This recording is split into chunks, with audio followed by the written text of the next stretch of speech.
afternoon, everyone. Thank you for having us. So I will start by getting my lovely panelists to introduce themselves, starting with Siadhal. I thought you were going to leave the name pronunciation to me out of fear on stage. But yeah, I'm Siadhal, one of the co-founders at a company called MetaView. We are building the AI assistant for the hiring process, so very workflow-specific application of AI at the application layer, i.e. helping real people do real things, but powered by AI. And Charlotte? I'm Charlotte. I'm one of the founders at Cynogenetics. Our main mission is to match the right patients into the right trial. So we built a 360-degree platform that manages the whole process of patient recruitment, biomarker screening, and patient engagement in precision medicine clinical trials. And we use technologies, including AI, to speed up the process of basically building protocols and patient-finding programs. And I'll introduce myself. So I'm a GP at a fund called Plural. We just closed our second fund, 500 million euros to deploy across Europe.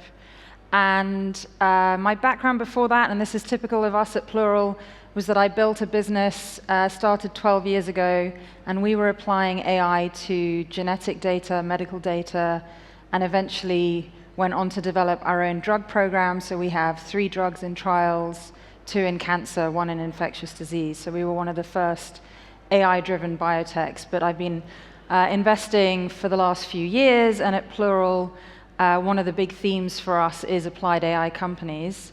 And we have 2 examples today that are in very, very different industries, but applying AI to the products that they provide to customers in different ways. So it might be interesting to start by hearing concretely, what are you doing with the models today, and how are they making a difference for your customers? Sure. Yeah, I can kick off. So, founded MetaView off the back of hiring a ton of people while I was at Uber. Uber was growing incredibly fast, and had this, I guess, quite fundamental observation that the most important data in the hiring process was essentially inaccessible when you came to making a decision, and that data was the unstructured human-to-human interactions you have as part of the interview process. So one of the big benefits of this AI revolution that we're experiencing is suddenly data doesn't need to be structured for it to be useful. And so what MetaView does is captures this unstructured data, i.e. we record the conversations and transcribe and then analyze the conversations that are part of a hiring process, i.e. the interviews predominantly, and then help people fulfill a bunch of tasks that they need to do during the interview process. That could be storing information into a system of record. It could be collaborating with the rest of the hiring team on whether we should hire this person. It could be working out exactly the best way to articulate an offer to a candidate based on all the things we learned about them during the hiring process. So that's what we do. We analyze the conversations within hiring to help people essentially enhance their hiring outcomes. And Sal, I know you started the company quite a number of years ago. Mm-hmm. Yeah. How many was it? 5. 5 years ago. And so what's really changed recently? Mission for the company is always the same, which is we believe there's really compelling data within these conversations. We had some success in our first few years, but certainly nothing like we're experiencing now. And the big thing that's changed really is that you no longer have to squint to believe that what I described makes sense. Previously, we would be able to, of course, record and transcribe interviews, but actually, if you're having hundreds, maybe even thousands, tens of thousands of these conversations as an organization per year, there's not a lot you can do with that because it's just a wall of text. Now what AI enables you to do is be much more surgical in the nuggets of information you're extracting from this massive corpus of data that you can now capture. Again, just to put it in very tangible terms, what does that mean in our case? I'm sure everyone in the room has uses ChatGPT as part of their day-to-day. Of course, you can use natural language to extract insights from every bit of text that's ever been published with ChatGPT.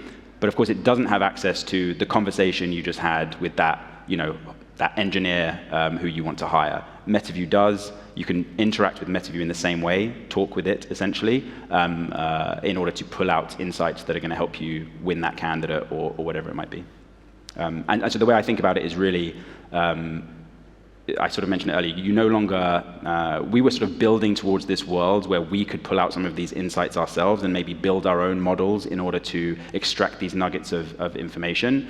We no longer have to worry about that because these foundational models are so amazing. We just focus on the workflow layer and understanding how can we help people who do hiring do a better job with the help of these foundational LLMs.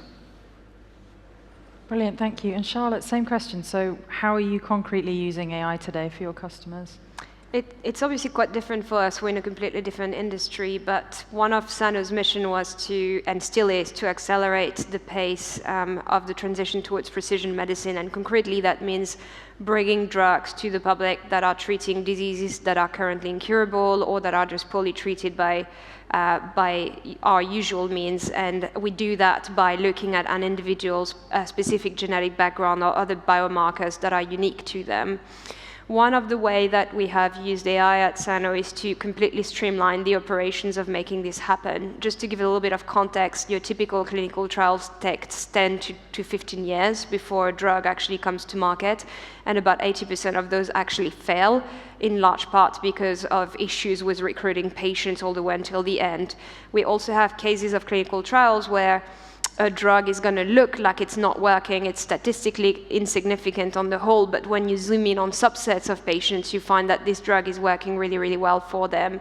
Now, the way we use AI is to actually cut the time massively in terms of the work that it takes to get to the stage where drugs get approved. And we do that by accelerating patient recruitment.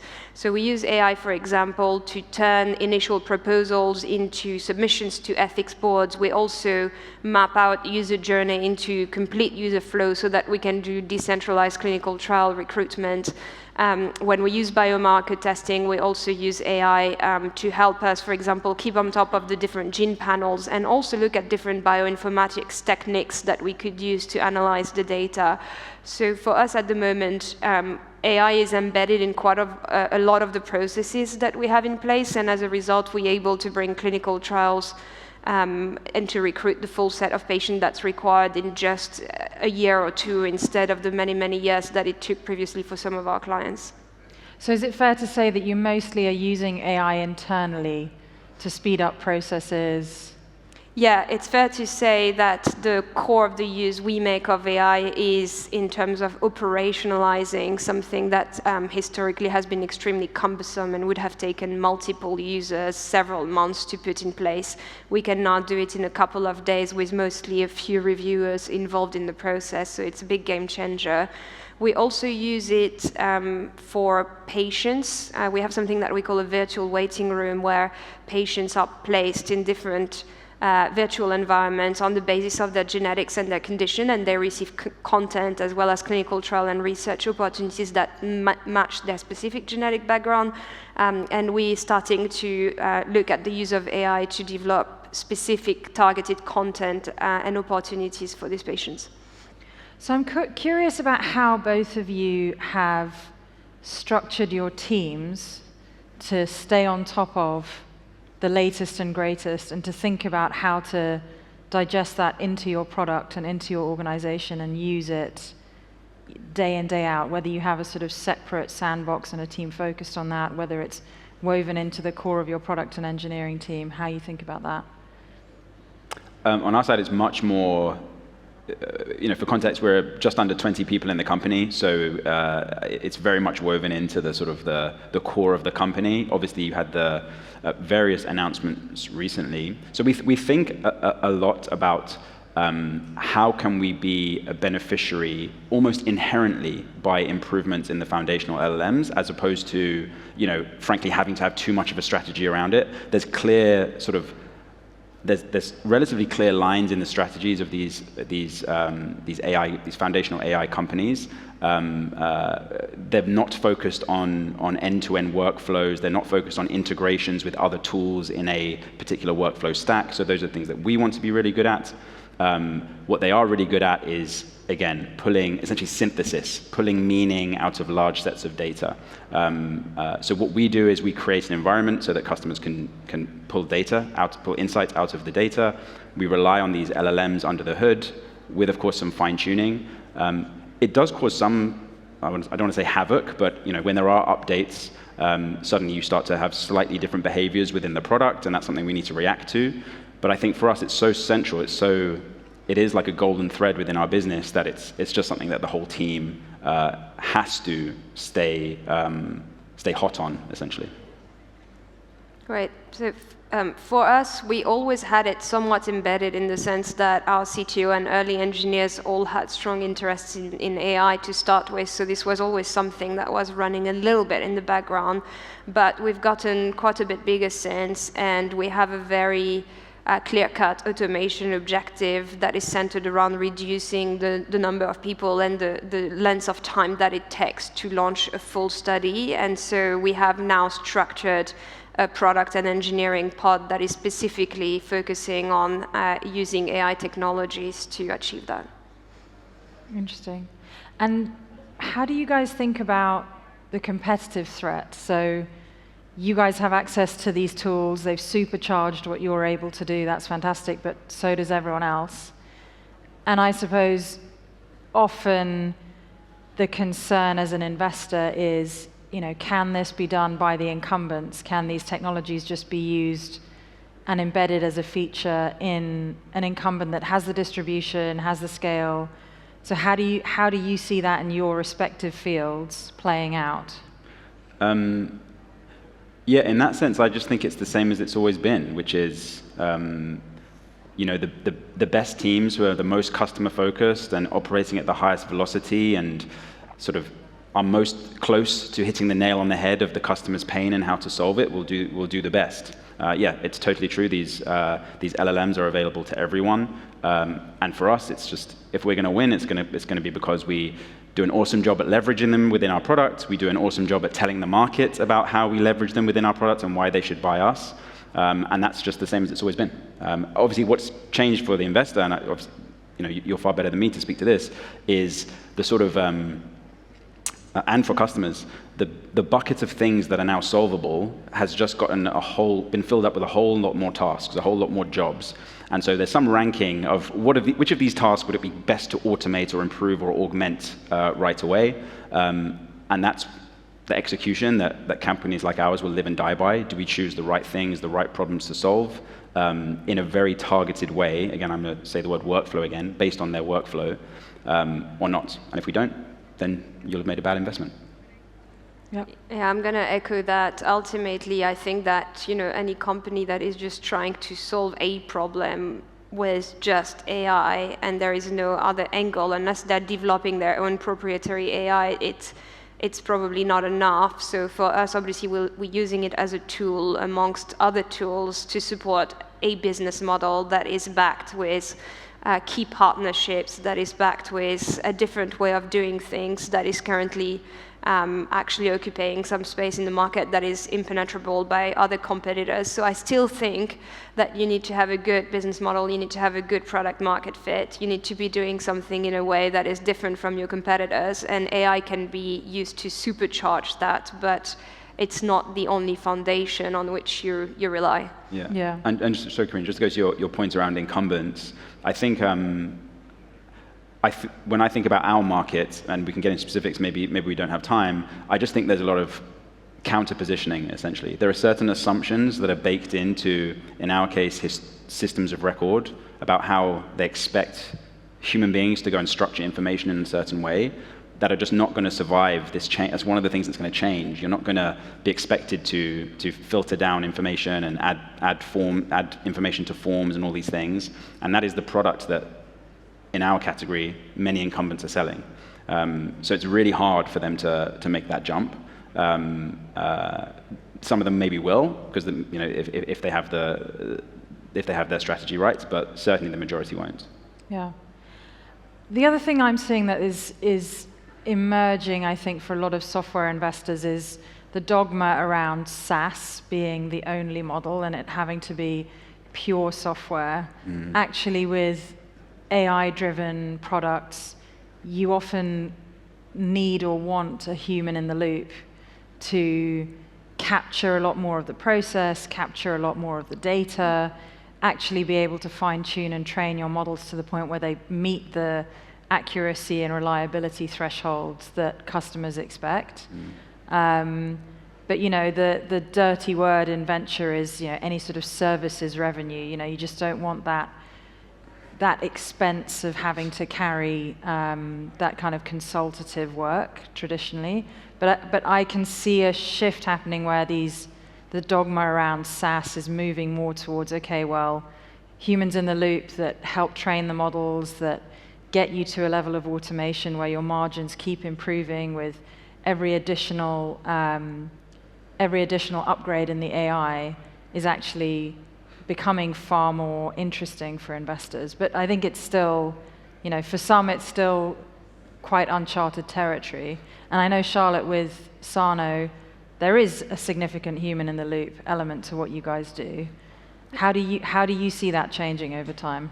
Yeah, I think it really depends on the industry and on your sales cycle and the type of clients you deal with. Like we sell mostly to biotech and big pharma, so single contracts, large amounts of money, and we deal with patients who are being diagnosed at the cutting edge of what diagnostics allow today, and where clinical trial decisions are being made on the back of. So for us, there is no question that there is a human in the loop, and there probably always will be a human in the loop, because we have a duty of care to those patients. But if we can use AI to cut down the time by months, and where we need one qualified or two qualified person to just review the process for a major contract sale that is going to carry us through 3 years instead of 40 people to do the same work, then the margins there are very obvious. Yeah, so it's giving those people superpowers and having, therefore, much smaller teams. That's right. Yeah. So I'm going to open up to questions. We have 2 minutes and would love to hear any questions from the audience. Yes? Mm-hmm.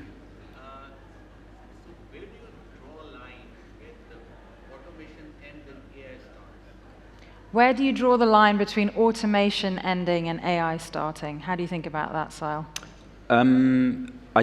I don't think they're on the same spectrum. So I guess I don't draw the line between those. You can automate really simple things in a sort of declarative way, and that's automation. Or you can automate something with AI if it requires a little bit more reasoning. So I guess I don't really draw a line between them. Yeah. I think for us as well, I agree with that answer. The way we use AI fundamentally uses the data in a very different way and looks at different levels of complexity than the type of work we do with automation. So it just enables you to look across the board in a much more comprehensive way than just, if X, then Y. I mean, maybe a common talking point I do hear talked about is maybe where do you draw the line between automating something away totally with AI versus augmenting human beings who are doing a job with AI. I think it's still a similar answer, that it's hard to draw a line. I just think organizations, we're a B2B company, so we think mainly about how businesses will leverage our technology. Many will pick their own flavor, right? Some will try and retain some human in the loop, and I don't mean human in the loop MetaView humans, I mean our customer, people who work at our customers' organizations, because they think there's some alpha in having some of that human judgment or the human contact or whatever it might be. And other organizations might take the lower cost route and say, you know what, we think we get good enough outputs from even the current the LLMs in their current instantiation, and they'll take that route. So I think it's just it's a business judgment for our customers. Brilliant. That's all we have time for. Thank you so much. Thank you to my panelists. Thank you. Thank you very much, Carina. Thank you. Thank